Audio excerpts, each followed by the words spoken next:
So close.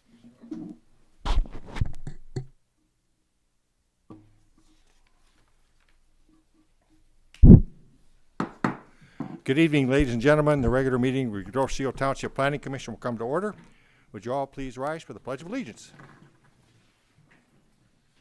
I pledge allegiance to the flag of the United States of America and to the republic for which it stands, one nation, under God, indivisible, with liberty and justice for all.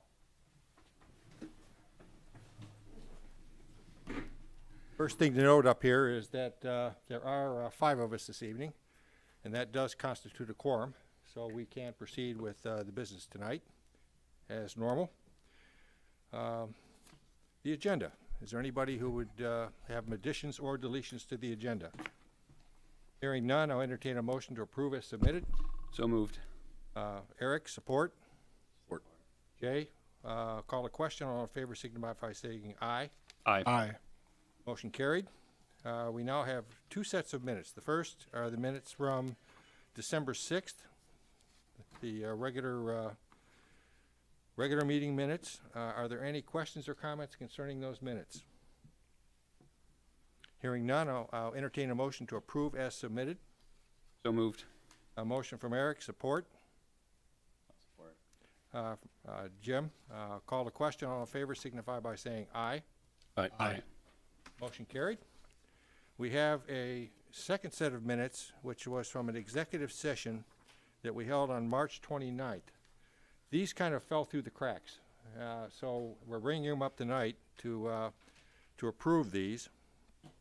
And then when we're done with these, per township policy, we have to pass them down and give them back to Brittany over there for security, since they involve legal matters. So, take a minute and review those minutes if you would, and then I'll entertain a motion regarding them.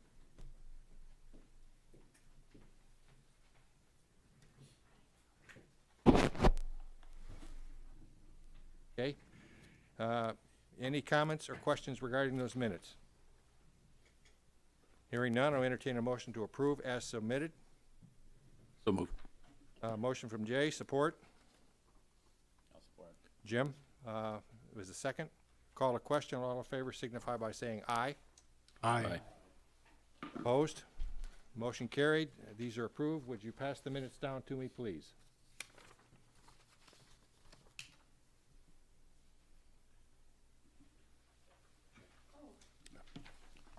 I did read them. They were in my packet. Thank you. My apologies. That's okay. It's all good. Thank you. We have yours, Brian? Yep. Hi, Brian, how are you? Pretty good. Here you are. Hey, Jay, would you would you Okay. mind grabbing my name tag?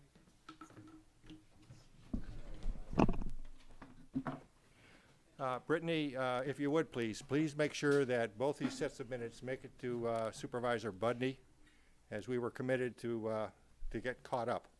And I want to make sure he gets the materials. Thank you.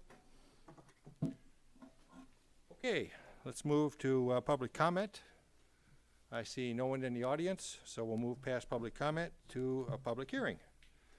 We're going to have a public hearing regarding ordinance amendments. Little background, it is the responsibility of the Planning Commission to recommend ordinance changes to the zoning ordinance changes to the Township Board. We've been working on this, and in fact, at the last meeting in December, we reviewed several and gathered comments and regarding them, and provided direction back to Brian as to what the consensus was that we felt needed to be done to each of those amendments. And there were actually 3.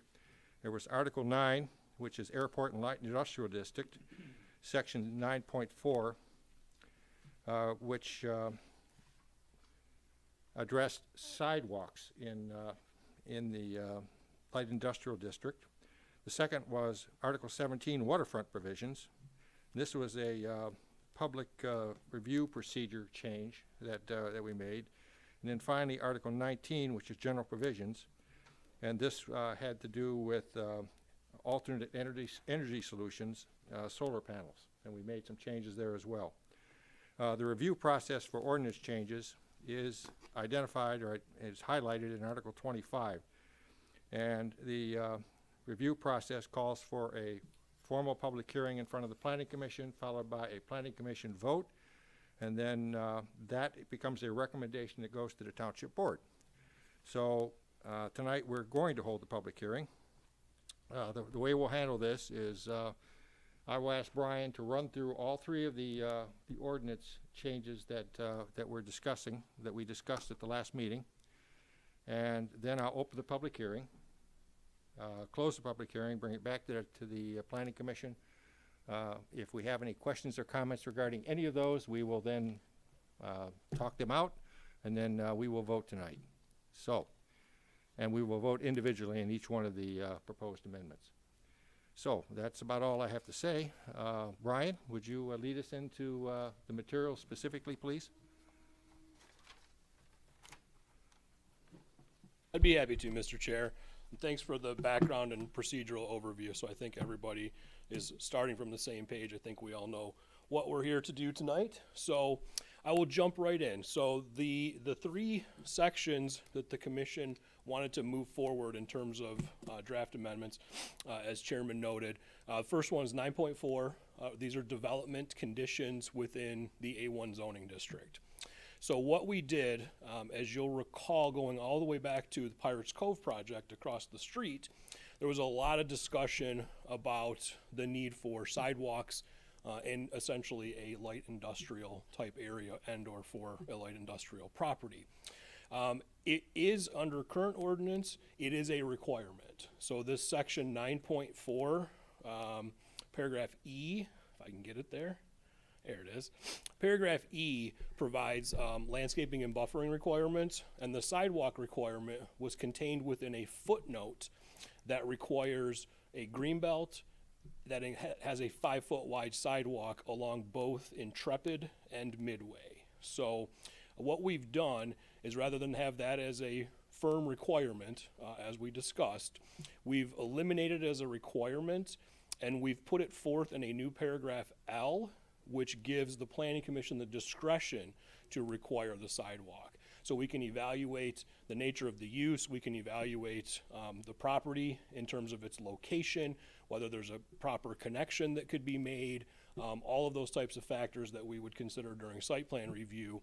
You will then have the authority to require it if you think it's necessary and or if it's appropriate.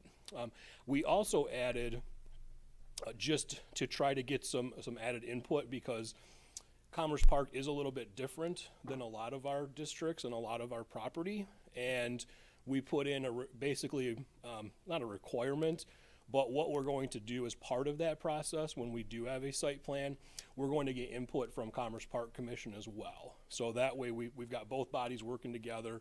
Commerce Park has a vision for their property, what they want to see occur, and we want to make sure that we take their points into account and consider their comments or their thoughts before you all make a decision as part of site plan review. So that's the big change to 19.4. So again, the sidewalk becomes discretionary based on Planning Commission determination with input from Commerce Park Commission. So that's the short version. That's the long version and the short version. The next item on the list is 17.5. This is within your waterfront provisions. Specifically, we're really only looking at one paragraph. That's paragraph B, that speaks to a public hearing procedure. We are, one thing we're doing, the most important part of this was the current ordinance has two separate notification provisions. So what happens when the township receives a waterfront application is there's a notification that's provided out to 500 feet, all residents within 500 feet along the shoreline. So basically along the waterway, we measure, and those residents, property owners, are notified that there's a request in for some type of a structure. Could be a seawall, could be a dock, whatever it is. That's the process we go through. Within that notification, we put forth a 21-day review period. So in essence, we're letting the neighbors know something's proposed. We're giving them an opportunity to come in and look at the plans or to call up staff and ask questions within that time frame.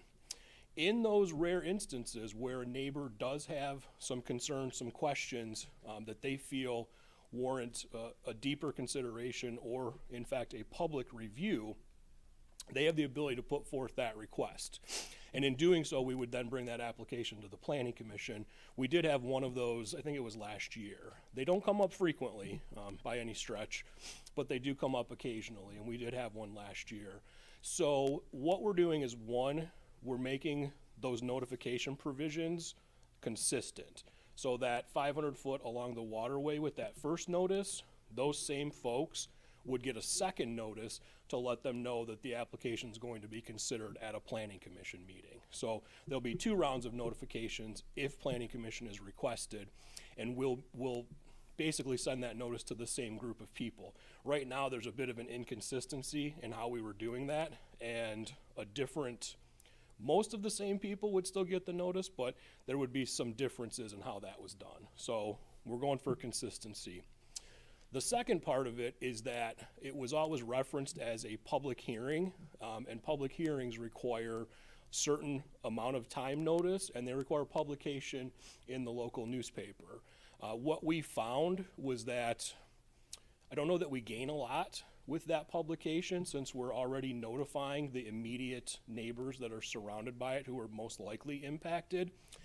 And the thing we had many years ago, the issue was when you do a public hearing and you have a notification requirement, there wasn't anyone to absorb the cost of that public hearing notification. So as times have changed with papers, it's more difficult, it's more time consuming to get them in. I'm not saying it's outrageously expensive, but it's an added cost for the township. So several years ago, we actually put in the responsibility of the applicant to cover those costs. By removing this as a formal public hearing, we will no longer do that notice in the paper, and so we're removing the responsibility of the applicant to cover the fees. So there won't be a fee associated with it. It will basically be an administrative function that gets bumped up to Planning Commission for a public consideration. So I think we've cleaned that one up pretty well, because we always struggled with that fee issue, and it sounds it may not be that big of a deal, but when people are putting investments into properties, every bit of cost adds up, and it really wasn't fair for the township to have to cover that. So we felt that was best, but I think in the new approach, I think it actually will be a lot smoother, and again, it'll be consistent, which I'm a big fan of. So that's the extent of the changes to waterfront. And then the last one is in our alternative energy system section, 19.23. And this is specific to paragraph B, which is for solar panels. We didn't change anything, so paragraph A is wind energy conversion. We're not proposing any changes there. What we're proposing to the solar panel section is a bit of a cleanup. We discussed this at pretty good length in December, but there's the technologies that have I guess as solar technologies have increased or improved, we're getting better panels. We don't have the big, huge, boxy panels. They really do absorb the energy more so than reflect it and cast glare. There was a lot of concern in the past with older technologies about the unsightliness, about casting glare out onto, say, a roadway or a neighboring property. The newer models really don't appear to do much of that. We did have one case in particular at ZBA, and that's where this one kind of started. So what we've allowed for is, in the past, you could only have side or rear roof mounted when they were the box structure. If you did the form of solar that is integrated, essentially they operate as the shingles of the roof, you could put it on any roof side.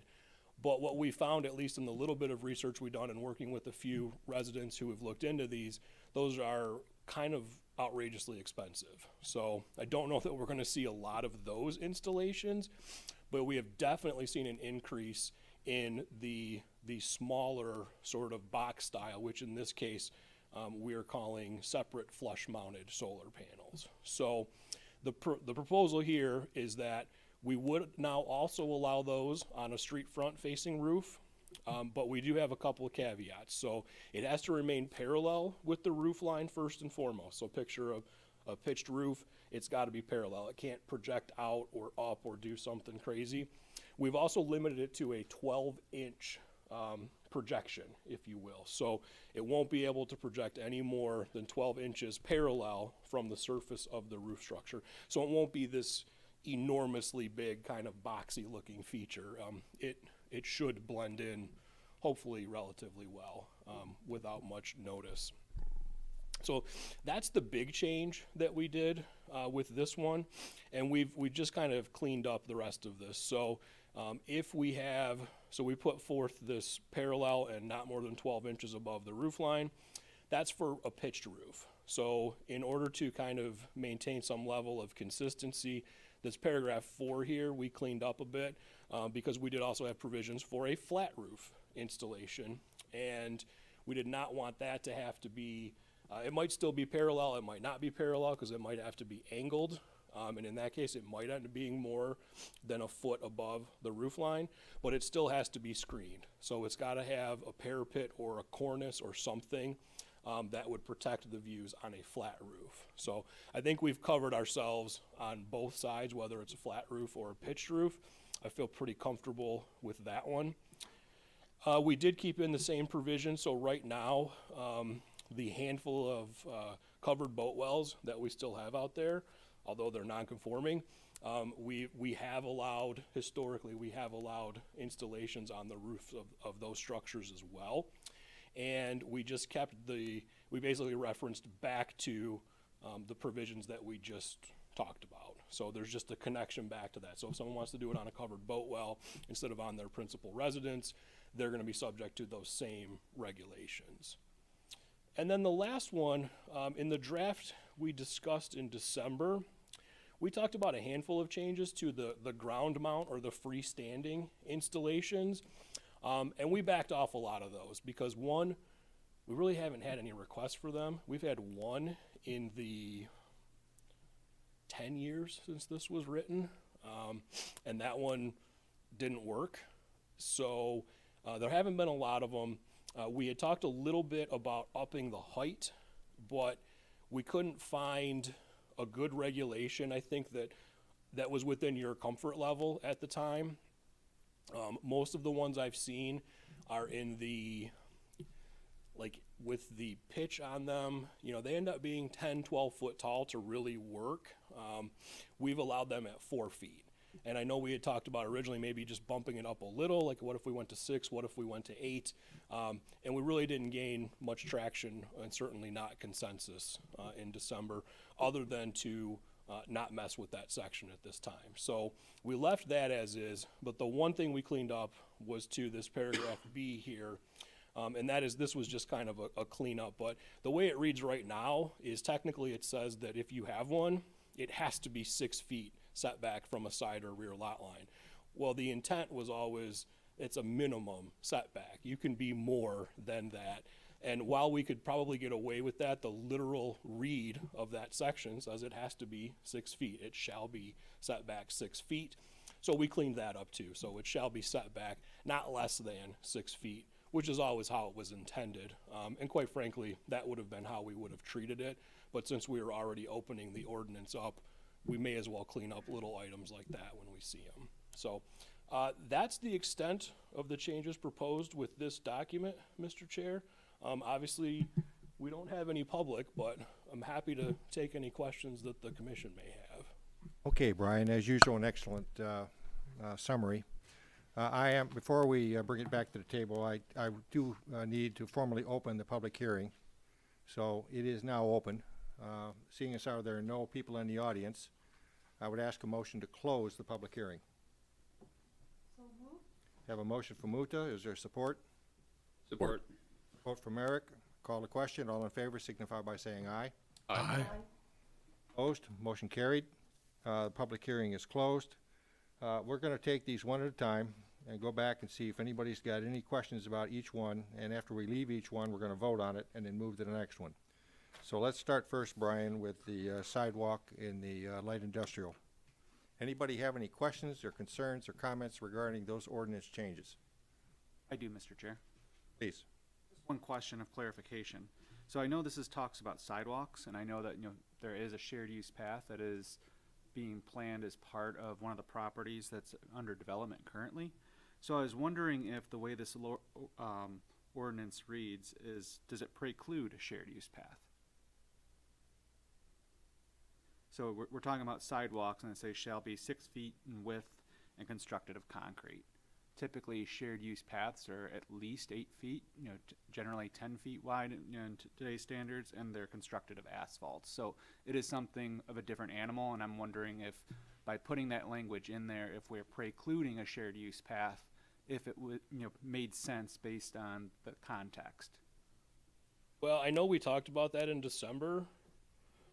I gotta be honest, I mean, this was where we landed, cause I mean, as I was making the changes. So, I mean, it's still a good question, I guess. I don't think the intent would maybe to be that precise, but I mean, I know we talked about it.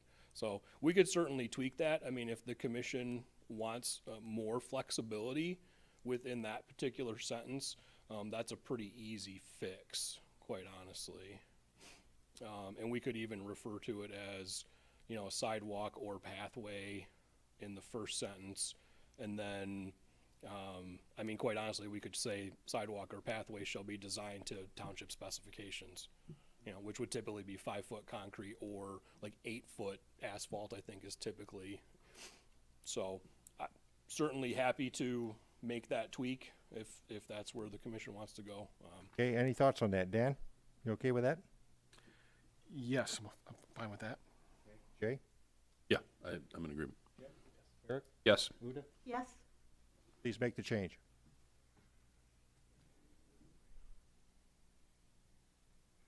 And when you've got it, we will proceed.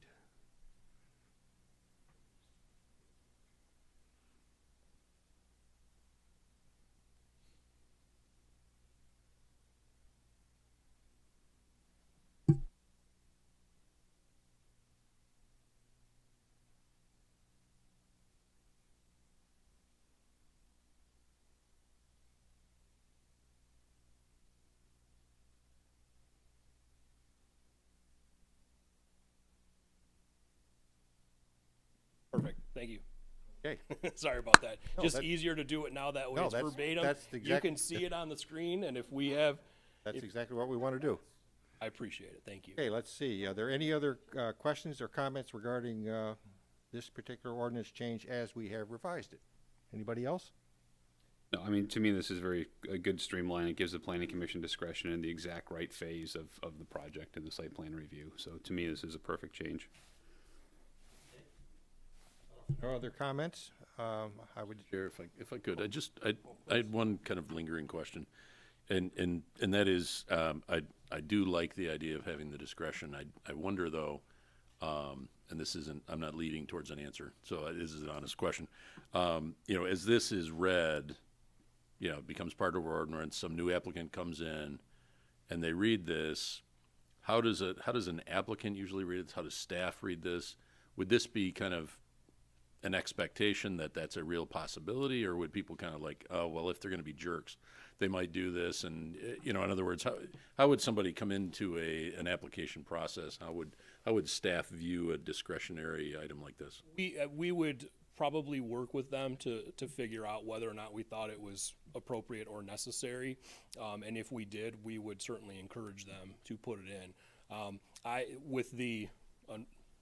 Unfortunately, I only have one example to pull from, but using that project as the example, we encouraged that from day one because it was an ordinance requirement. So that was something as part of all of the preliminary reviews and conversations.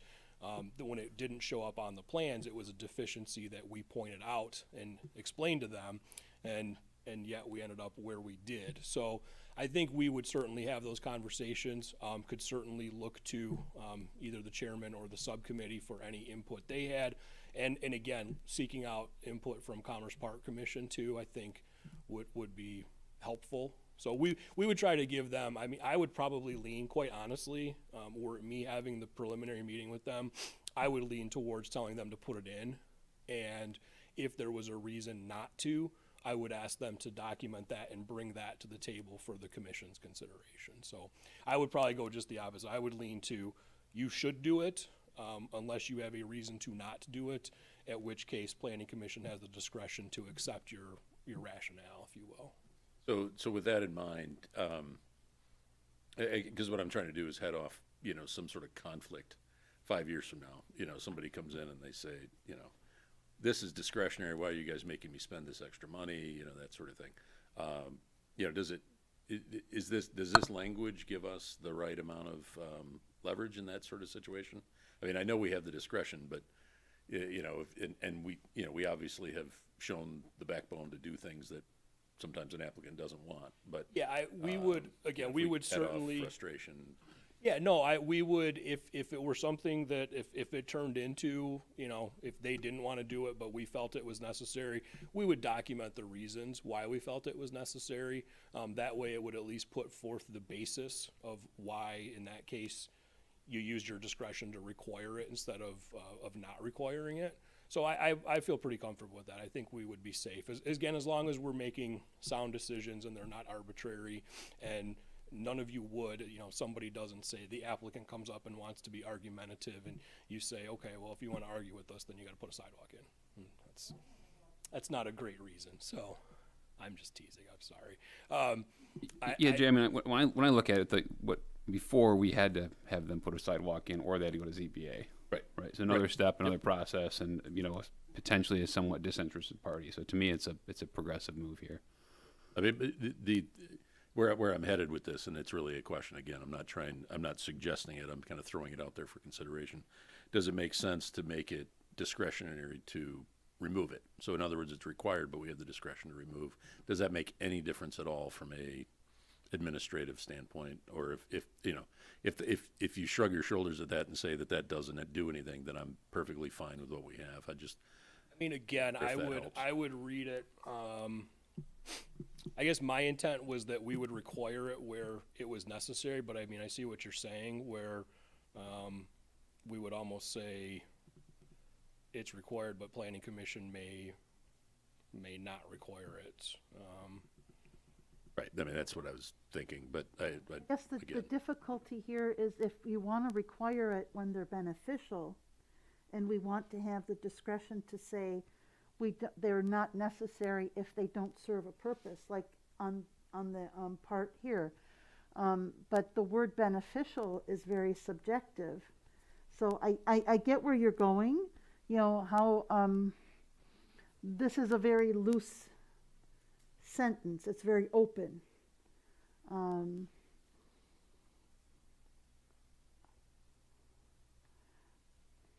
I feel comfortable the way it's written, but I want to make sure you all are. Like I said, I would always, my read of that, the way I would approach it would be to tell an applicant that they should put it in unless the commission, like I said, we'll give them an opportunity to present a rationale why they shouldn't or don't want to. Well, let's get more opinions on this. Brian, there's two different ways to come at this. What's your thoughts? Fine the way it's written. Dan, what do you think? I'm fine with the way it's written also. Yeah, if that's what we're hearing, I'm really not. I don't feel strongly about it. I just wanted to throw it out for consideration. That's a good point. Jim? Yeah, and I understand Jay's point, right? Like if you have the firm side of it up front, but I also think this reads. I think this is okay. Eric? I'm okay with it. Uta? I'm okay with it. I am too. I certainly appreciate coming at it from the opposite perspective. But we have in many cases discretionary things in our ordinances that the Planning Commission consistently will look at and come up with a sound basis for making a decision whether it is or it isn't. And I think we're pretty good at that. And I think with the support of the other committees, and helping us with making proper decisions down here, I think that we'll do fine. Okay, on that basis, I would entertain a motion, please, to approve the proposed ordinance as revised tonight. Have a motion from Brian, support from Eric. Additional discussion. Call to question. All in favor signify by saying aye. Aye. Opposed? Motion carried. Decision number 1. Okay, Brian, let's move on to the second one now regarding the waterfront. Are there any questions or comments on that? Let's start with Uta. I have nothing, thank you. Eric, any thoughts on this? No, I think this is good. This assures the right people are notified and can request a review. It's kind of like how it happened this summer, right? So I think that process worked out very good. This clarifies it and makes it easy for the process, and then takes the owner's aspect of having to notify the people within 500 feet off of the applicant. So I think this is a good revision. Jim? I would agree. It's good. All these were very recent in the last year, and I think we saw where the issues were when we had to go through with the applicants, and I think these are great improvements. Okay. Mr. Fucci? I think it's really good. I mean, with all deference to the good people at the Legal News, I'm not sure it makes any sense for us to be sending them business, because I'm not sure we're adding any value there. So I think it's a great move. Dan? I'm good with the updates. Brian? No comments. Great work. Besides great work. Okay, well, I concur. So on that basis, I would entertain a motion to approve the changes to Article 17 as presented. So moved. Have a motion from Eric, support from Brian. Discussion? Hearing none, I'll call the question. All in favor signify by saying aye. Aye. Opposed? Motion carried. That's decision number 2. Let's move to the third, which is the alternate energies modification. Jim, let's start with you. Your thoughts on this? These are actually pretty good changes. The applicant back in the day was my sister, so it was just interesting. It was like old verbiage on how it was written, and obviously the technology's gone. It's starting to kick in these days, so these are all great changes. So I like the wording of it. Thank you. Jay? I think these are all appropriate adjustments. Dan? I'm fine with all the changes. Hope to see more solar panels in the future. Brian? Same. Uta? Same here. Okay. Eric? Yeah, no, a good way to update the ordinances, keeping up with technology. So I'm happy with it. I am likewise happy with this. I remember when we put this in originally, and the consternation we had about, quite frankly, how crude the technology was at the time, and we didn't want to burden ourselves with that.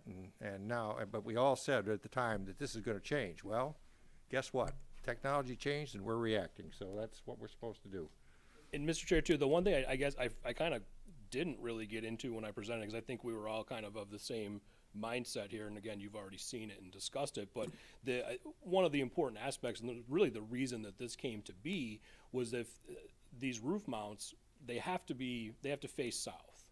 And if you think about the development patterns in the community, anybody that has a street front that faces south is essentially precluded from doing a roof mount installation. And again, we've not had much success with the ground mounts, so we've taken out, I'm not gonna try to put a number on it, but there's only 4 directions and south is one of them. So at least 25%, of the buildings are probably facing south. And we've taken that, away from them. So I do think it was kind of a fairness thing, whereas instead of making everybody with a south-facing front roof go to ZBA, which over time was going to start to be cumbersome if we started to see too much of that. It just didn't fit and didn't make sense. So I want to just put that back on the record too, that was really a big impetus for why we started this. Good. Okay, well, if there are no other comments, I would entertain a motion, please, to approve the Article 19 revisions as submitted. Have a motion from Brian, support. Support. Support from Eric. Discussion? Hearing none, I'll call the question. All in favor signify by saying aye. Aye. Aye. Opposed? Motion carried. Decision number 3. Brian, we have 3 recommendations now to go to the board. Per our standard procedure, would you put these in kind of a findings of fact sort of presentation so that when Uta sees these at the board level, that it's very easy to present the wherewithal of it? Defend and promote. Okay, very good. A south-facing Islanders appreciate. So when is your next board meeting? March 14th. March 14th. Brian, is that time for you to be able to prepare that?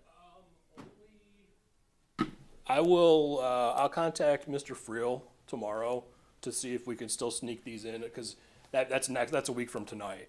So agenda packets likely would be going out in the next couple of days, I'm thinking. So that might be a little tight, but let me talk to him and see how much time I've got. And if I can get it on that agenda, I will. Okay, very good. Just throwing out there might be a later date that might be a calmer meeting. Fair enough.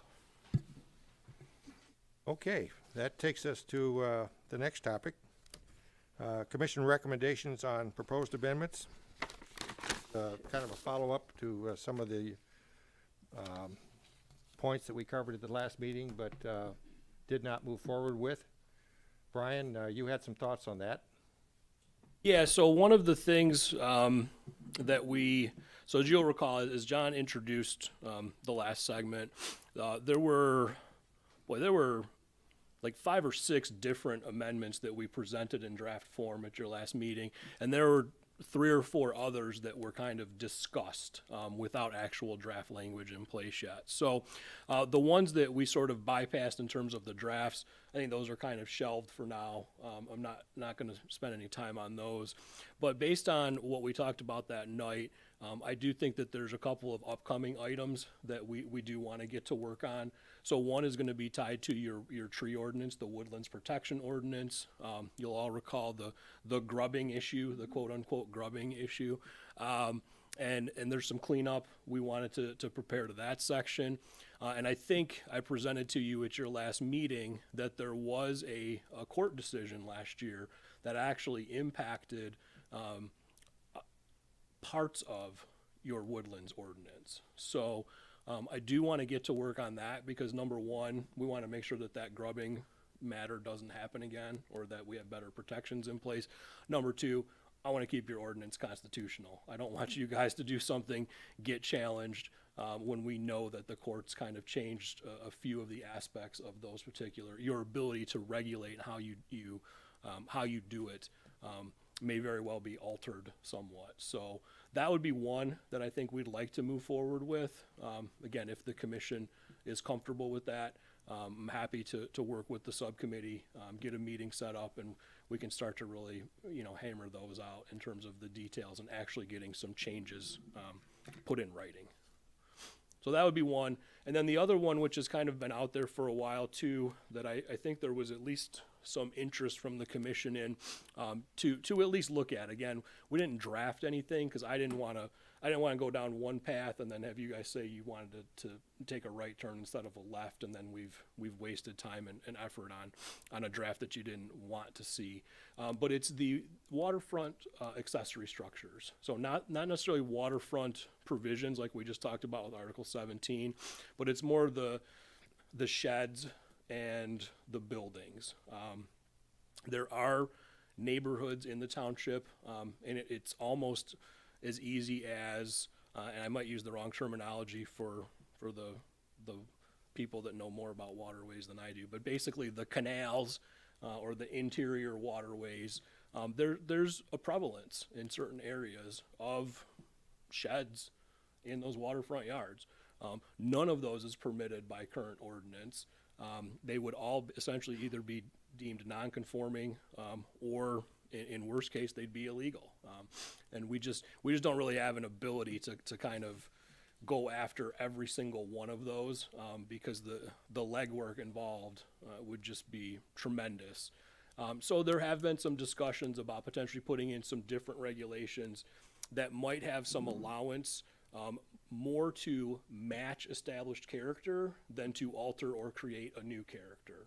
So the idea being that in those neighborhoods where these buildings exist, that we would want to put in place some regulations that would essentially, or would potentially allow them. So that's been something we've talked about internally for quite a while, and more recently with the full commission at our December meeting. So that would be the other one I think is at least worth looking into. And even if it doesn't result in the size and location of sheds kind of as they are, I think at least looking at the waterfront yard accessory building section, we have a number of people that come in every month looking to do something, and the way the regulations are right now, they are highly restrictive. You're very limited on where you can put them, to the point a lot of properties they just don't have sufficient area for them. And they're also you're limited to essentially a 10 by 10 or a 10 by 12, really meant to be like a small storage shed. And in some of these areas, again, if you drive by, you've seen them, they're definitely larger than 100 or 120 square feet. So that's the line of thinking, and that would be one, again, I'd like to pursue kind of further discussion, and potentially some drafting some edits with the subcommittee on that topic, if you guys are open to that. Well, let's see what the thoughts are for us to go to work on those. Brian, we'll start with you. Sounds good? Okay. Dan? Yeah, I'm open to reviewing that. Everybody needs, even our people on the waterways on the island need areas to store their items. So. Jay?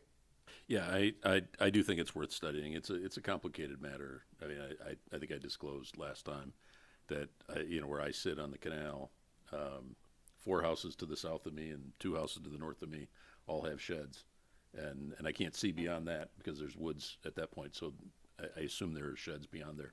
And I don't. So I am that person who's sitting there saying, well, the rules, mean that I can't match my neighbors. And so I at the same time, I am concerned about the site triangles or the site views and all that sort of thing. So I do think we have to be careful that we could, by opening up the door, we could open up Pandora's box and really change the whole nature of the canal, to where if it's maybe 25% now, maybe it's 50%, pretty quickly, and doubling makes a big difference. And so we'd have to be very careful that we don't change the nature of what we have. Not to interrupt, but Mr. Chair and Jay, that's why we didn't go down the path of starting to draft something for reaction.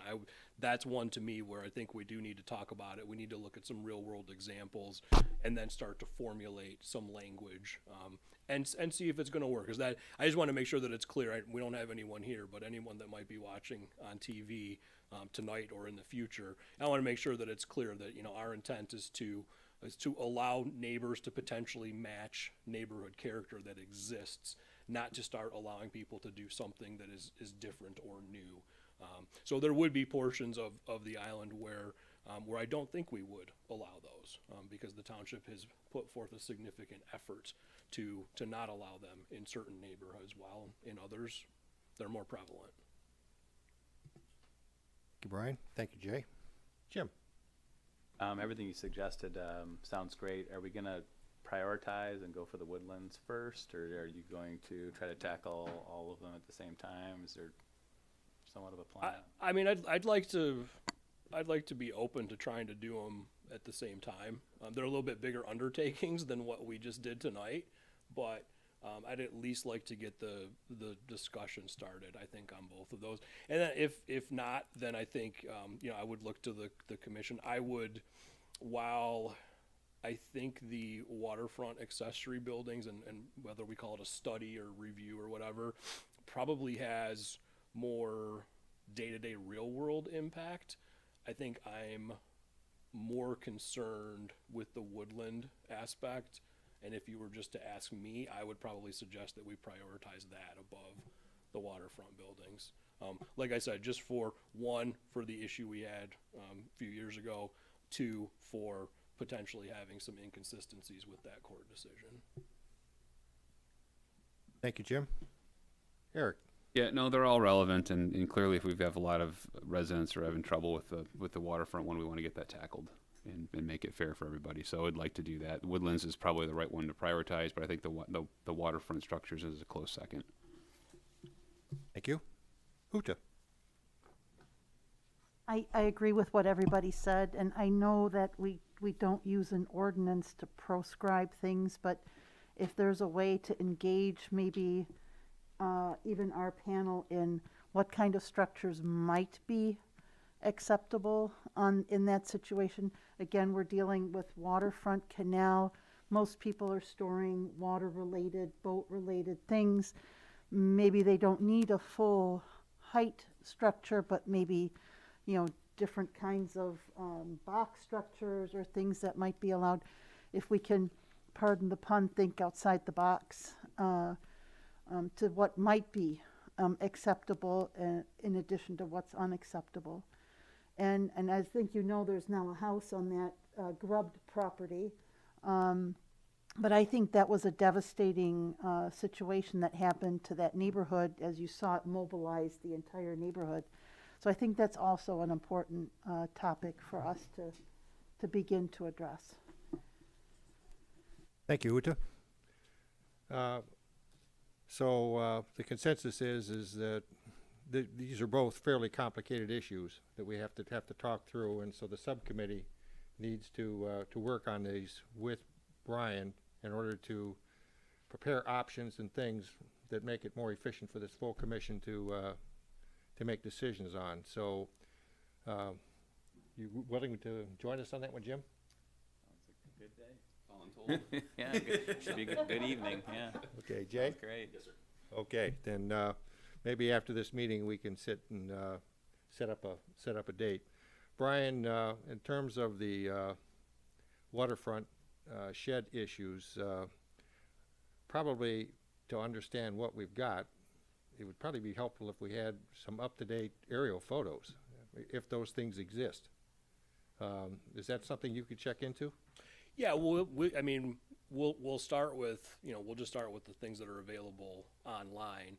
And if we need to get into greater detail, we can certainly talk to we'll probably start with Rains in case engineering has some, or we could work with Wayne County, who probably has I wouldn't be surprised if far those more already detailed. exist. So, but Yeah, we can certainly, the ones that we can use that are just readily available online will give us general information. You'll be able to see them very clearly, but we probably won't be able to pick out things as finite as actual setbacks, actual building heights and or building square footages.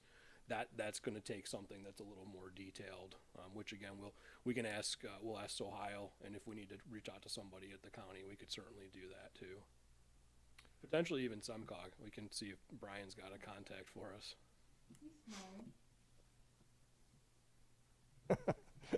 okay, well then sounds like we've got a strategy that will work.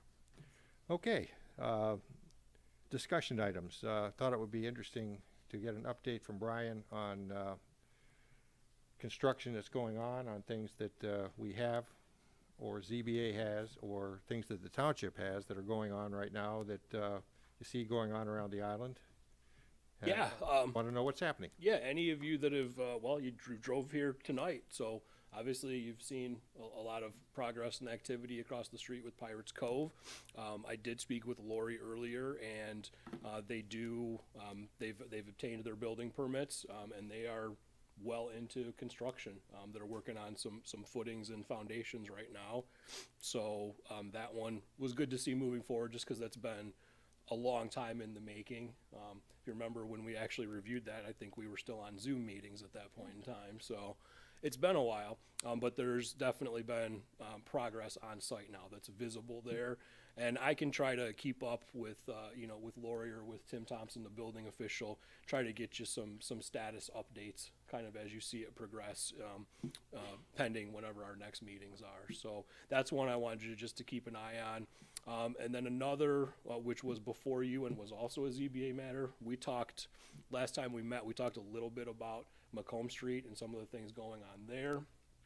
So the Lloyd's Bar and Grill is well underway if you've driven past there, and to the point where it's building addition to the front is actually all roughed in. So they've made a lot of progress too. I don't know, I wasn't able to talk to Tim, so I don't know how far out they are from really finishing that up and finalizing it. But I think Lori said they're at kind of the rough inspection stage. So that structure's come along pretty well. Hopefully everybody's okay with it, since that one was, we had to jump through a couple hoops for that one. And then the other one is at least the frame of the structure for the property a little bit east of Lloyd's, which is going to be Galindo's restaurant, which was the old, I'm going to get the name wrong. Yeah, Tasty Freeze. We have Dairy Treat up by me. So every community's got a Dairy Treat or a Tasty Freeze or something. Anyway, so so that former site, they were putting a canopy cover over the patio that the ice cream shop had approved several years ago. That did, because of its encroachment into the front yard, as we talked about, that went through ZBA as well. And I did see that at least the frame of the structure was up in my drive-by. So that one's progressing as well. I don't know how much there is left for that one. That's not nearly as extensive of a project as Lloyd's was. But that's moving forward as well. So those were kind of the three biggies in terms of what we've looked at and or talked about recently. But I thought also, obviously time permitting and what you all want, if there's anything else you guys have seen around town that, is of question or concern or comment worthy, thought we could use this opportunity to kind of do that as well. Brian, how about talking about DTE? I have a lot to say about that one. Some people don't even know what it's all about. So they're putting in a new, it's a structure. I forget exactly. Is it a regulating station? I forget the exact terminology. Yeah, it's actually it's actually a gas line that's being run underneath the river, and it comes up over there on near Meridian. And it comes up, there's two things that show up there. One is it's a pigging station. It's a way for them to clean the line.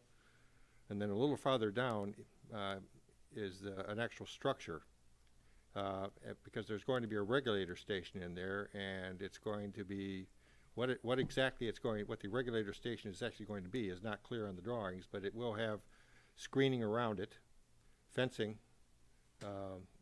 as it's proposed. It's a chain link fence with green slots running through it, and then it's also proposed to have arborvitae in the general, at least two of the four directions. There are a number of Derek Teal had solicited comments from Brian and me about that proposal. The Planning Commission has no authority on this. It's in the right-of-way. So anything that was suggested was exactly that. So it's a suggestion. And Derek would take those suggestions back, and hopefully in the spirit of cooperation, DTA would look at these, and whichever ones they feel were meaningful for them and beneficial, would accept them, and we would end up with a good looking facility. It is basically on the corner. So, and I think that's a case where, the couple of comments put forth about the screening and then the security fencing, I think improvements to both of those aspects of the plan, I think would go a long ways. It's an essential public service, so it kind of has to be there on some level. But their willingness to even, do the outreach to Derek and try to say, hey, this is what we're doing. Do you guys have thoughts, comments, suggestions? That suggests that there's a willingness, hopefully, for them to maybe take into account some of those suggestions that have been put forth. What would be the location of the building? In the right-of-way, it's actually in, where the right-of-way for Parkway and the right-of-way for Meridian, right at that corner on the, it would be the southwest side, okay? And it's back from the roadway probably 30 feet maybe from either side. It's difficult to tell from the drawings, but Behind the existing plantings? it is They're- barely behind the they're- existing plantings. Like, They're struggling to protect what's already there. And if I may add, Mr. Please. Chair, I'm glad you brought this up because it kind of underscores why over the years the township too has been reluctant to do any kind of work in right-of-ways because we really have no control. And those are, we look at Four Corners and we've dedicated them to garden club and individuals and so forth, but they're really in the right-of-way and we have no control over what happens to them, whether or not they replace what they've destroyed. If you notice, there was at one point a planting put in place by volunteers on the corner of Jefferson at Parkway. They planted a small, flowering cherry tree and rocks and so. Well, it's completely gone, and I don't think it's coming back. So, there's always a danger when people want to do these kind of things in a right-of-way. well, the hope is that since they asked the question, they're going to get answers. And when they get the answers, they'll listen to them and react to them in the spirit of good community relations.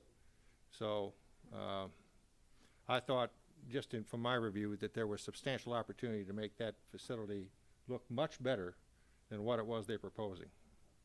And that was in the suggestions. So Derek will be negotiating with them, hopefully, and hopefully come away with something that we can all be happy with, besides DTE. Okay, anything else that any other projects or items that people are curious about? Okay. Then on that basis, Brian, do we have any other applications or anything pending that might be coming in? We do not. So I think our next step, just for the commission, would be try to get something set up with the subcommittee so we can start picking away at these other ordinance amendments. And then if we get an application in, if we get a project in, or if and when we're ready to bring the discussion forward to the full commission, we would look to have a meeting. But I would suggest it probably wouldn't be the first Monday in April would be the 4th, and I don't think we would have anything ready for a full meeting by then. So probably would be looking May if we need to do something. But you did just raise something. We need to nominate a chair to take to the annual meeting of the township board. Did we get a memo about that? Okay. I'm sorry, I could not hear that. What was that? Was I'm that a sorry. question directed to me or Brian? It was, I'm sorry, Mr. Chair, it was directed at Brian, but he reminded me, do we need to put forward the name or nomination or name a chair moving forward for the annual meeting? I remember seeing an email, but it has slipped my mind, and I apologize for that. Well, that's kind of interesting. That's that subject of officers has gone different directions in the past. Our ordinances clearly state that the planning commission picks the chair, the vice chair, and the secretary. And somehow or other, the township board, just of their own volition, chooses the chair of the planning commission. And it's always surprised me. Our elections are in June, per our ordinance. So, But that if the be- township board decides what they want to do, I mean, I think the township board is asking the commissions to put forward the names of the people that they want to be their chair and officers. I don't think they ever, well, in the past, yes, they have recruited, so, but if what, let's just let it be. Let sleeping dogs lie. If the purpose is so that they know who it is, so they can make an announcement of who that is, it wouldn't hurt to just tell them that our chair is John We'll Schweik. just give what we have. Okay. Give our current officers. I have no hope of changing that either, by the way. I do not want that to change. Okay. All right. Anything else? Any other topics? Are we saying tentative on the May 2nd? Is that what you're just throwing out there, maybe?